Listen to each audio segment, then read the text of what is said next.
She couldn't breathe. Her chest was tight, her heart racing so fast she thought it would explode. The walls of the elevator seemed to close in around her, and all she could think was that she was going to die.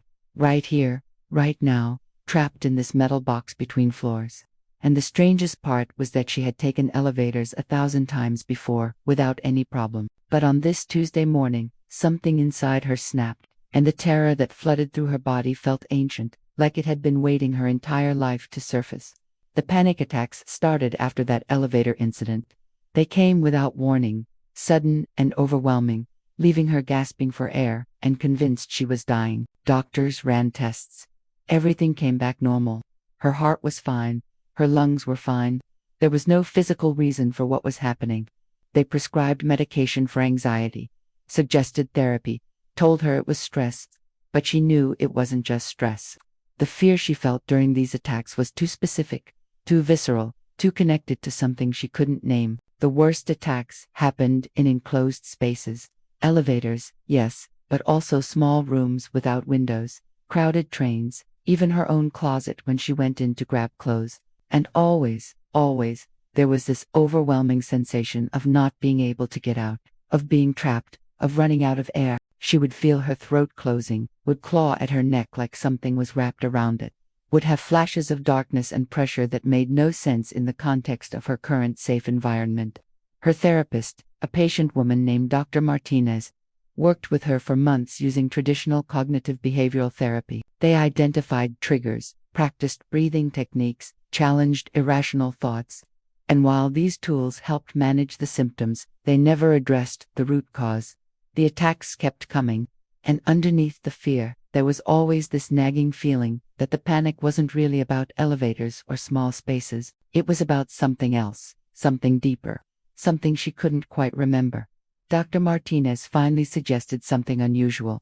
She had been trained in past life regression therapy, she explained, and sometimes when anxiety had no clear origin in the current lifetime, when it seemed to come from nowhere and have a quality that felt old and foreign, exploring past lives could provide answers. She was careful to present it as just one possible tool, not a guarantee, and she made it clear that the patient didn't have to believe in reincarnation for the process to be helpful. Sometimes, she said, the subconscious mind used the framework of past lives as a way to access buried memories or symbolic representations of trauma. Whether the memories were literally from another lifetime or metaphorical didn't matter as much as whether they helped heal the present suffering. She was skeptical but desperate. The panic attacks were ruining her life. She had stopped taking elevators entirely, which meant climbing stairs to her 6th-floor apartment multiple times a day. She avoided social situations where she might end up in crowded or enclosed spaces. She had turned down a job promotion because it required frequent air travel, and the thought of being trapped in an airplane for hours sent her into a spiral of fear. She was willing to try anything. The regression session was scheduled for a Thursday afternoon. She arrived at Dr. Martinez's office nervous but also strangely excited, like some part of her knew that answers were finally within reach. Dr. Martinez had rearranged the space, making it more comfortable for deep relaxation work. There was a reclining chair, soft blankets, gentle lighting, and calming music playing quietly in the background. They talked first about what to expect, how the process would work, what she should do if she felt uncomfortable at any point. Then it was time to begin. Dr. Martinez guided her to close her eyes, to focus on her breathing, to allow her body to relax completely. She started with a progressive relaxation technique, asking her to tense and release each muscle group, moving from her toes up to her head. With each release, she felt herself sinking deeper into the chair, her awareness shifting from the external world to the internal landscape of her mind. Dr. Martinez's voice became an anchor, guiding her down, into a state of deep relaxation. She described a staircase, 10 steps leading down into a beautiful, safe garden. With each step, she would go deeper into trance. 10, 9, 8, feeling more relaxed with each number. 7, 6, 5, letting go of any remaining tension. 4, 3, 2, almost there now. 1, stepping into the garden, a place of complete peace and safety where healing could occur. In her mind's eye, she could see the garden clearly. It was more vivid than a normal daydream, more real somehow. She could feel the soft grass beneath her feet, could smell flowers she couldn't name, could hear water trickling from a fountain somewhere nearby. The sun was warm on her skin. She felt safe here, protected, ready. Dr. Martinez's voice came from somewhere far away, asking her to notice if there was a path in the garden. She looked and saw one, a stone path winding through the flowers, leading to a door set into an old stone wall. Dr. Martinez explained that this door was a portal to other times, other lives, other memories. When she walked through it, she would find herself in whatever lifetime held the key to understanding her panic attacks. Her subconscious would take her exactly where she needed to go. She walked toward the door, feeling drawn to it. Her hand reached out, touched the weathered wood, pushed it open, and as she stepped through, everything changed. The garden disappeared. The warm sun was gone, and suddenly she was somewhere else entirely. Somewhere dark, somewhere cold, somewhere terrifying. She was underground. She knew this immediately, though she couldn't see anything. The darkness was absolute, thick and heavy, like it had weight. She was lying down, she realized, on a hard surface that felt like stone, and she couldn't move. Her arms were pinned to her sides, her legs were trapped, and when she tried to lift her head, it hit something solid just inches above her face. Panic exploded through her body. The same panic she felt in elevators, but 1,000 times worse. Because this wasn't an elevator. This was a tomb. She was buried alive. She tried to scream, but her throat was too tight, could barely pull in enough air to make a sound. She thrashed against whatever was holding her down, but there was no room to move, no space to fight, just stone pressing in from all sides, stealing her air, stealing her hope. Dr. Martinez's voice cut through the terror, calm and steady, reminding her that she was safe in the present moment, that this was a memory, that she was just observing. The words helped. The panic receded slightly, enough for her to stop fighting and start noticing details. She forced herself to breathe slowly, to calm down, to look at this memory, instead of just reacting to it. She realized she wasn't in a tomb, at least, not a grave. She was in some kind of chamber, and she was meant to be here.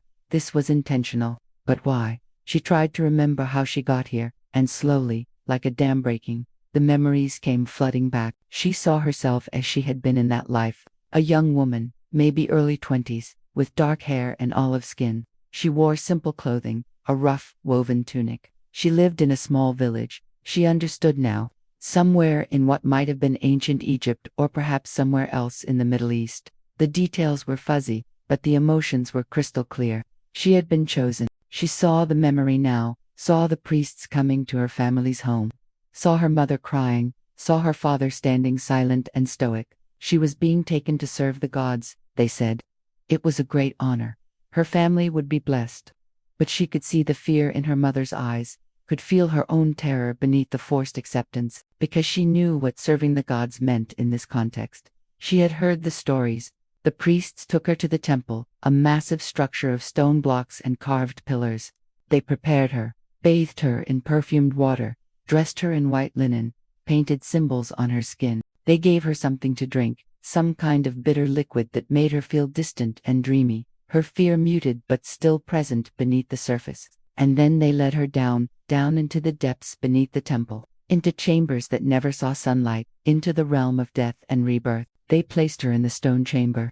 She saw it clearly now, saw how it was just barely large enough for her body, carved into the solid rock. This was a ritual, she understood, a sacrifice, but not in the way she had imagined. She wasn't being killed. She was being buried alive, sealed in this chamber as an offering to the underworld gods. The belief was that she would undergo a death and rebirth, that her soul would travel to the realm of the dead and return with knowledge and power, that she would emerge, transformed into an oracle or priestess with the ability to communicate between worlds. But the ritual required complete darkness, complete isolation, complete sensory deprivation. She would be in this chamber for days, they told her. 3 days, the sacred number. She must not panic, must not fight. She must surrender to the darkness, allow herself to die to her old self so the new self could be born. The gods would guide her. She would not truly be alone. She wanted to believe them, wanted to trust that she would survive this, that she would emerge on the other side transformed and holy. But as they sealed the stone cover over the chamber, as the last sliver of light disappeared and the absolute darkness closed in, all trust evaporated. She was alone. She was trapped. She was going to die here. The first hours were the worst. She fought against the stone, screamed until her voice was raw, hyperventilated until she thought her heart would burst. But slowly, exhaustion took over. Her body went limp. Her mind started to fragment. Time lost all meaning. She drifted in and out of consciousness, hallucinating, seeing things that weren't there, hearing voices that might have been the gods, or might have been her own mind breaking apart. She saw her life play out before her eyes, saw herself as a child playing in the dust outside her home, saw her mother teaching her to weave, her father teaching her to recognize which plants were safe to eat, saw the boy she had loved, the one she had hoped to marry before the priests came. She wondered if he was thinking of her now, if he knew where she was, if he mourned her as already dead. And then, at some point, the fear shifted into something else. Acceptance, surrender. She stopped fighting, stopped trying to breathe deeply, let her body do what it needed to do. And in that surrender, something strange happened. The darkness didn't feel so oppressive anymore. She felt herself expanding beyond her body, beyond the stone chamber, beyond the temple above. She was floating, drifting, somewhere between life and death. She felt presences around her, beings of light and shadow. She couldn't see them in the darkness, but she could sense them, could feel their attention on her. The gods, perhaps, or spirits, or something else entirely. They didn't speak in words, but she received impressions, feelings, knowings. They told her she was brave. They told her she was seen. They told her this suffering had purpose, was teaching her something essential about the nature of existence, about the illusion of the body, about the eternal nature of consciousness. But then, something went wrong. She didn't know what. Maybe it had been longer than 3 days. Maybe the priests forgot about her. Maybe there was an attack on the temple, or a natural disaster, or political upheaval that scattered everyone. All she knew was that no one came. The stone didn't roll away. The light didn't return. And slowly, horribly, she realized she was going to die here. Not symbolically, not spiritually. Actually die. Her body starving and dehydrating in this stone coffin. Her soul trapped with it. The fear came back then, worse than before. But this time it was mixed with rage. Rage at the priests who had done this to her. Rage at the gods who had abandoned her. Rage at her fate. At her life cut short. At the lie that this was an honor.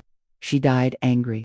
Died terrified. Died alone in the absolute darkness. Her last thoughts, a desperate prayer that she would never, never be trapped like this again. And then there was nothing. Release. Separation from the body. She floated up, out of the chamber, out of the temple, up into light and air and space. She looked down and saw her body still sealed in the stone, already beginning to decay. She felt sorrow for that young woman, for the life she never got to live, for the promises that were never kept. But she also felt free, free from the flesh, free from the fear, free from that terrible, dark, suffocating prison. Dr. Martinez's voice guided her forward, asking her to move to the space between lives, to the place where souls go to rest and reflect after death. She found herself in a space that felt like the garden, but more vast, more luminous. She wasn't alone here. There were other beings, guides or teachers or fellow souls. She wasn't sure, but they radiated love and understanding.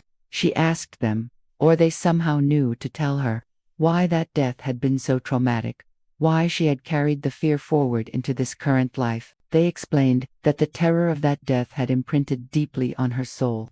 The experience of being trapped, unable to escape, running out of air, dying in darkness, it had created a wound in her energy body that transcended that single lifetime. And because she had died with that fear still active, because her last thought had been a desperate prayer to never be trapped again, her soul had carried that fear forward as protection, as a warning, as an alarm system to keep her away from situations that might recreate that trauma. But the guides explained gently that this fear was no longer serving her. She wasn't in danger of being buried alive in this current lifetime. The panic attacks were a false alarm, her soul's memory conflating present circumstances with past trauma. Elevators weren't stone chambers. Small rooms weren't tombs. She was safe now, and it was time to release the fear, to heal the wound, to understand that she had survived that terrible death and emerged on the other side stronger and wiser. They showed her something else too. They showed her that the experience, as horrible as it had been, had taught her something valuable. She had learned about the soul's ability to transcend the body, She had learned about surrender and acceptance in the face of death. She had learned that consciousness continued beyond physical form. These weren't lessons she would have chosen, but they were lessons nonetheless.